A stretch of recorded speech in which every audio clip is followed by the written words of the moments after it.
Olá, tudo bem? Como vai você? Eu espero que você esteja bem, sempre bem. Eu sou Rivaldo Machado, sou seu professor de Geografia aqui do SAI Digital. Hoje nós estamos aqui para ver algumas realidades com você, meu querido aluno, minha querida aluna, a respeito de alguns biomas brasileiros, tá certo? E para ser mais específico ainda, na nossa conversa de hoje, nós vamos tratar o quê? De 3 grandes biomas aí. O bioma da Amazônia, o bioma da Mata Atlântica e o chamado Complexo do Pantanal. Tá?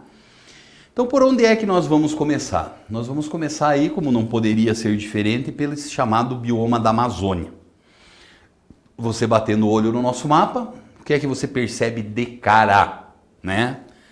Que parte significativa do território brasileiro aí, ele faz parte desse bioma, toda essa região norte do Brasil, não é mesmo?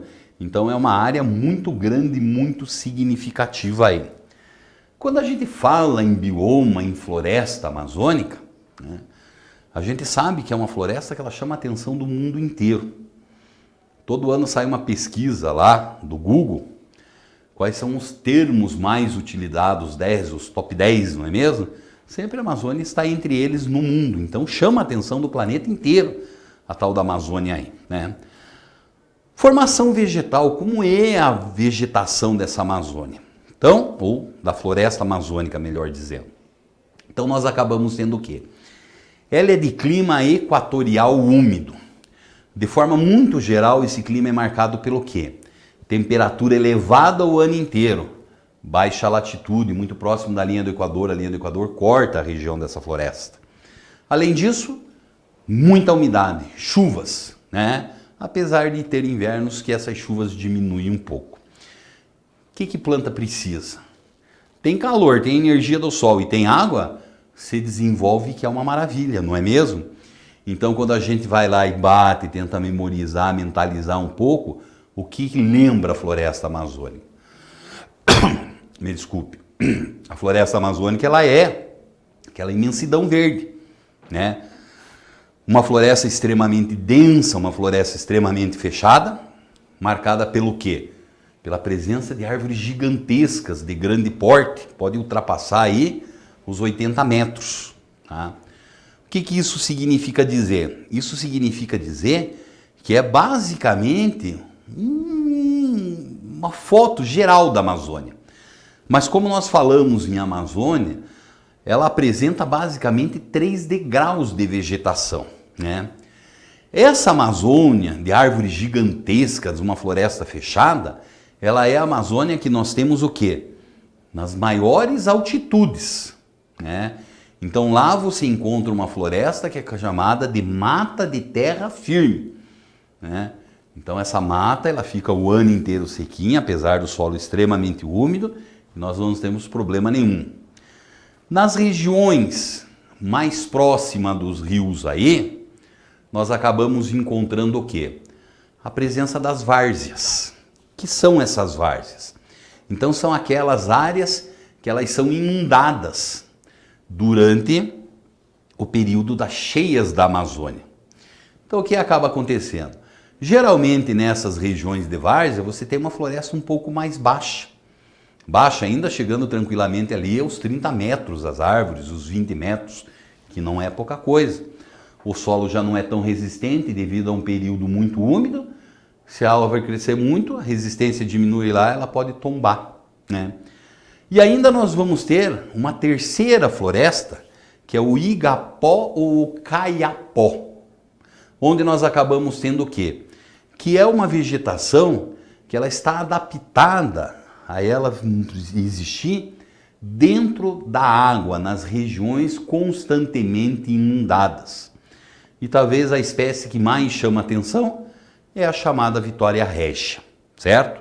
Então sempre lembrar, né? A Amazônia, ela chama atenção não é apenas e exclusivamente por sua imensidão. O que nós acabamos encontrando também, a questão ambiental da Amazônia, as queimadas na Amazônia, a questão relacionada também ao desmatamento da Amazônia chama muita atenção, O governo brasileiro não é aquele cara que cuida como deveria cuidar aí dessa floresta, e existe uma cobrança internacional, que ela é uma cobrança internacional muito grande. Então, uma floresta muito importante, né? O outro bioma que nós temos aqui, ó, nosso querido bioma da Mata Atlântica, né? O que é esse bioma da Mata Atlântica? Então você pode perceber, né, que ele vem lá do Nordeste brasileiro, mais voltado aqui para o litoral, e ele chega até a região sul do Brasil, né? Mata Atlântica, também conhecida aí como a famosa floresta tropical de encosta. Por que floresta tropical de encosta? Porque nós acabamos sendo que ela está nas encostas brasileiras da Serra do Mar, voltada para o oceano. Então é uma floresta também que ela é muito importante no Brasil. Também é uma floresta densa, úmida, né?